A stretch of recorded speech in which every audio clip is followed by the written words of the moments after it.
الحمدللہ رب العالمین والعاقبۃ للمتقین والصلاۃ والسلام علی نبیہ المرسلین اما بعد فاعوذ باللہ من الشیطان الرجیم بسم اللہ الرحمن الرحیم۔ ہمارا آج کا یہ سبق سورہ البقرہ کی آیہ نمبر 7 کے ترجمے اور تفسیر کے حوالے سے ہے۔ پیچھے ہم نے 6 آیات پڑھی ہیں، تو آج 7ویں آیت، اس کا لفظی ترجمہ، با محاورہ ترجمہ اور اس کا معنی مفہوم سمجھیں گے۔ اللہ فرماتے ہیں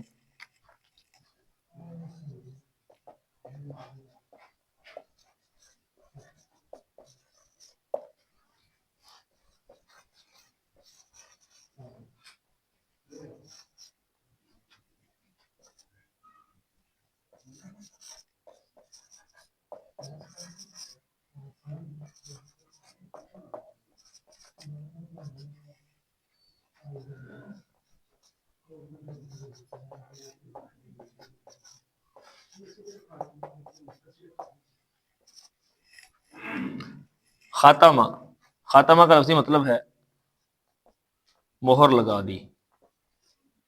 اللہ تعالی نے علی قلوبہم، ہم کا مطلب ہے ان کے، قلوب کا مطلب ہے دلوں، علی کا مطلب ہے پر، ان کے دلوں پر، وعلی سمعہم، واو کا مطلب ہے اور، علی کا مطلب ہے پر، سمعی مطلب ان کے کانوں،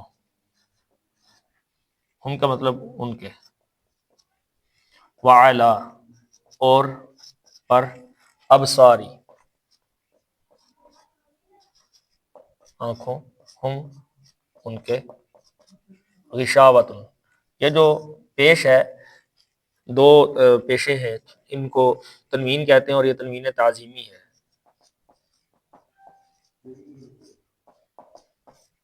یعنی کہ بڑھائی کا معنی دے رہی ہے اس کے اندر۔ غشاوۃ بھاری پردہ ہے، وَلَهُمْ اور ان کے لیے، عذاب عذاب ہے، عظیم بہت بڑا۔ تو یہ اس کا لفظی ترجمہ ہے۔ دوبارہ سے دیکھ لیں، خاتمہ مہر لگا دی، اللہ تعالیٰ نے، علی قلوبہم ان کے دلوں پر، وعلی سمعہم اور ان کے کانوں پر، وعلی ابصارہم اور ان کی آنکھوں پر، غشاوۃ بھاری پردہ ہے، وَلَهُمْ اور ان کے لیے، عذاب ہے، عظیم بہت بڑا۔ تو یہ اس آیت کا لفظی ترجمہ ہے۔ اب ذرا اس کی ترجمہ اور تفسیر کی طرف آتے ہیں، اس کی تشریح اور وضاحت کی طرف۔ تو اس آیت کے اندر اللہ رب العزت نے جو بات ہمیں سمجھائی ہے، وہ پیچھے ان الذین کفروا سواء علیہم اانذرتہم ام لم تنذرہم لا یؤمنون کا تذکرہ چل رہا ہے۔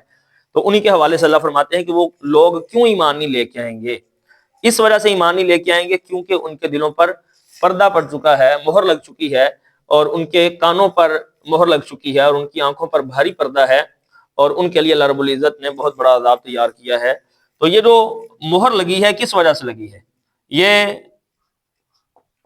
ان کے کفر اور اعمال بد پر اصرار کی وجہ سے، جو فطرتاً حق بات کو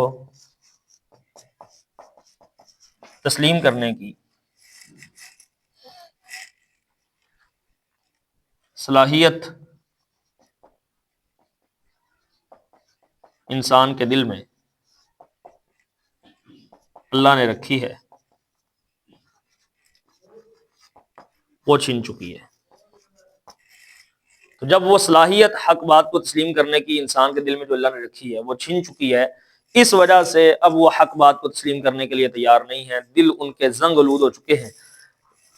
سورہ مطففین کے اندر اللہ رب العزت، یہاں پہ ایک بات سمجھنا اور بڑی ضروری ہے کہ کیا مہر جو اللہ تعالیٰ نے لگائی ہے وہ بغیر کسی وجہ کے لگا دی ہے، یا اس میں اللہ رب العزت نے کیونکہ وہ ایمان اس وجہ سے نہیں لے کے آ رہے کہ اللہ نے ان پر مہر لگا دی ہے ان کے دلوں پر؟ نہیں، بلکہ اللہ نے مہر اس وجہ سے لگائی ہے کیونکہ ان کا کفر اور ان کی گمراہی اور ان کے اعمال بد اس قدر حد سے بڑھ چکے ہیں کہ دل ان کے سیاہ ہو چکے ہیں۔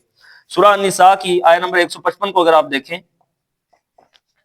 اللہ فرماتے ہیں بل طبع اللہ علیہا بکفرہم فلا یؤمنون الا قلیلا۔ تو اس آیت کے اندر اللہ رب العزت فرماتے ہیں بلکہ مہر لگا دی ان کے دلوں پر یا ان پر بکفرہم، ان کے کفر کی وجہ سے. تو اللہ نے ان کے کفر کی وجہ سے مہر لگائی ہے. یہ نہیں ہے کہ اللہ تعالیٰ نے بغیر کسی وجہ کے ان پر مہر لگا دی لہذا وہ ایمان نہیں قبول کر سکتے. اگر بغیر کسی وجہ سے لگائی ہو تو یہ تو ناانصافی ہے، جبکہ اللہ رب العزت کی ذات تو سب سے زیادہ عادل ہے، سب سے زیادہ انصاف کرنے والی ہے. تو یہ ان کے کفر کی وجہ سے ہے. جامع ترمذی کے اندر ایک حدیث ہے، سیدنا ابو ہریرہ رضی اللہ عنہ بیان کرتے ہیں، جامع ترمذی میں حدیث کا نمبر ہے 3334، ابو ہریرہ رضی اللہ عنہ سے مروی ہے. فرماتے ہیں اللہ کے رسول نے فرمایا ان العبد اذا اخطا خطیۃ، جب آدمی خطا کرتا ہے، خطیۃً کوئی بھی خطا، تو پھر کیا ہوتا ہے؟ جب آدمی خطا کرتا ہے نکتت فی قلبہ نکتۃ سوداء، تو اس کے دل پر سیاہ رنگ کا ایک نقطہ اللہ رب العزت لگا دیتے ہیں. لیکن فَإِذَا هُوَ نَزَعَ وَاسْتَغْفَرَ وَتَابَ، لیکن اگر وہی بندہ اس گناہ کو چھوڑ دے، رجوع کر لے، واستغفر، توبہ کر لے، استغفار کر لے اور اللہ کی طرف لوٹ آئے، تو ہوتا کیا ہے؟ سُقِلَ قَلْبُهُ، اس کے دل کو اللہ رب العزت چمکا دیتے ہیں. یہ سواد کے ساتھ ہے سُقِلَ قَلْبُهُ، اللہ رب العزت اس کے دل کو چمکا دیتے ہیں. جب اس کا دل چمک جاتا ہے، وہ صاف ہو جاتا ہے اور گناہ اس سے ختم ہو جاتے ہیں، تو پھر اس کی جو صلاحیت ہے حق بات کو تسلیم کرنے کی وہ برقرار رہتی ہے. لیکن اگر وہ گناہ پر اصرار کرتا رہتا ہے تو پھر ہوتا ہے تعلو فی قلبہ، اس کا دل سارے کا سارا سیاہ ہو جاتا ہے. جب سارا دل سیاہ ہو جاتا ہے پھر حق بات کو تسلیم کرنے کی صلاحیت ختم ہو جاتی ہے، دل پر مہر لگ جاتی ہے، کانوں پر پردے پڑ جاتے ہیں، آنکھوں پر بھاری پردے پڑ جاتے ہیں، پھر وہ حق بات کو تسلیم نہیں کرتا. لہذا وہ کفار جن پر رسول پاک علیہ الصلوۃ والسلام کا ڈرانا اور نہ ڈرانا ایک جیسا ہے، ان پر کوئی اثر نہیں پڑتا. ان کی کیفیت یہ ہے کہ کفر پر اور اعمال بد کے اصرار کی وجہ سے اب ان کے اندر جو صلاحیت تھی فطرتاً حق بات کو تسلیم کرنے کی، وہ صلاحیت ختم ہو چکی ہے. لہذا ان کی کیفیت یہ ہے کہ ان پر پردے پڑ چکے ہیں قرآن کریم کے اندر، یعنی کہ ان کے دل زنگ آلود ہو چکے ہیں. سورہ مطففین کے اندر بھی اس کی وضاحت ہے، آیت نمبر 14 میں اللہ فرماتے ہیں کلا بل ران علی قلوبہم ما کانوا یکسبون، ہرگز نہیں بلکہ رانا زنگ آلود ہو چکے ہیں. کلا بل ران علی قلوبہم، ان کے دلوں پہ زنگ لگ چکا ہے. کیوں لگا ہے؟ بما کانوا یکسبون، اس وجہ سے کہ یہ ان کے اپنے اعمال کا نتیجہ ہے. جو کچھ انہوں نے کمایا، کفر پر اصرار کیا، اس کی وجہ سے دل زنگ آلود ہو گئے. لہذا اس وجہ سے اب وہ حق بات کو تسلیم نہیں کریں گے، وہ اپنے کفر پر جو ہے وہ اصرار کرتے رہیں گے اور کفر پر ہی ڈٹے رہیں گے، ہر درمی اختیار کریں گے. اس وجہ سے نبی پاک علیہ الصلوۃ والسلام کا ڈرانا اور نہ ڈرانا ان کے لیے ایک جیسا ہے، وہ حق بات کو تسلیم نہیں کریں گے. اللہ سے دعا کرتے ہیں اللہ تعالیٰ سمجھنے کی عمل کرنے کی توفیق عطا فرمائے. وما توفیق الا باللہ. جزاکم اللہ خیر.